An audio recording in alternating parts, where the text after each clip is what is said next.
Fixing leaks in the cheap Chinese radiators. These radiators started turning up in the early and mid 2000s, and they weren't super cheap, about 2/3 the price of a known brand, and that's because they were being sold in established radiator shops.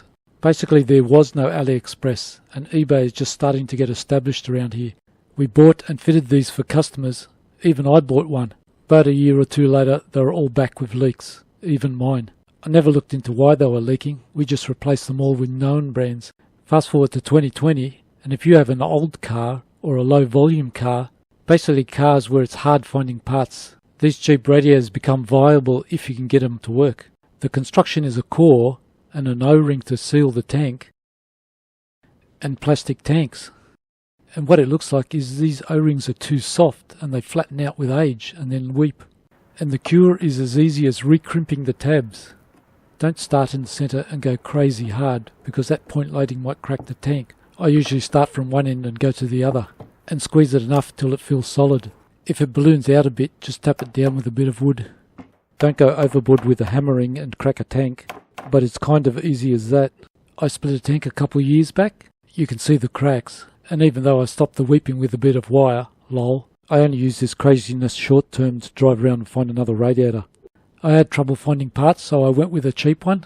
I could actually get a known brand, but that was $350. But since I got so much experience patching radiators, I figured I could fix a cheap radiator for a $10 tube of Celastic.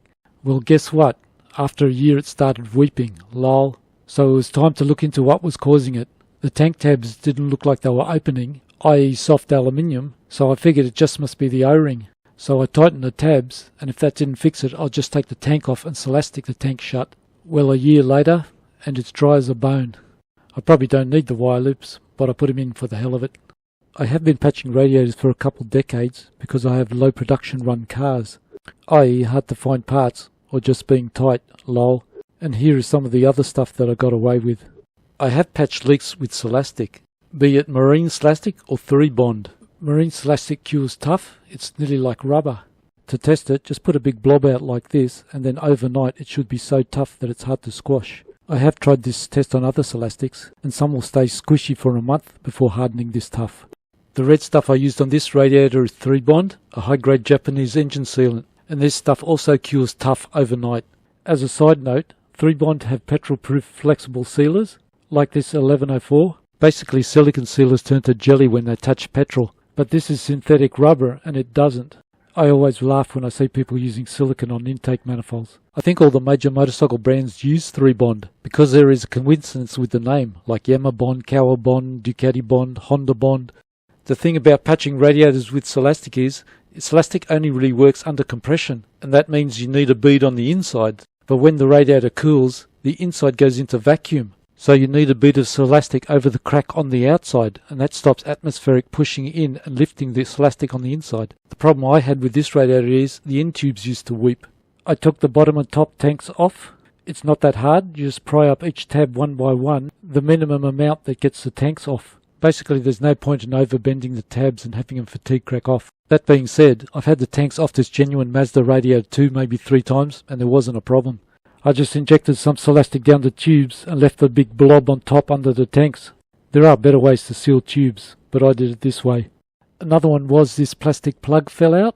I didn't want to risk just Celasting it back in case the hole got bigger or the plug got smaller. I cut a tight fitting plug out of brass or stainless steel so it wouldn't corrode, but I beveled the edge so it had sharp corners. Basically these sharp corners would dig into the plastic if the pressure in the radiator started pushing it out. Then it was just araldite and hammer the plug in. Araldite is fine to use and is a more stronger permanent fix. You could probably use a Welsh plug, but it's too much work looking up the size, so I just made something. I can't say I've had a problem patching radiators, but it always is a risk, especially when an engine has an aluminium head or block. I have had to fix thousands of bent and overheated heads, and it's not fun. So basically you have to keep an eye on it. Mine had a water level sensor, so it was a bit easy to keep an eye on it. Also watch out for temp sensors, because if the water level goes below the sensor, it's reading air and it won't read the temperature properly. Hopefully this will help a few people on the budget. Lol.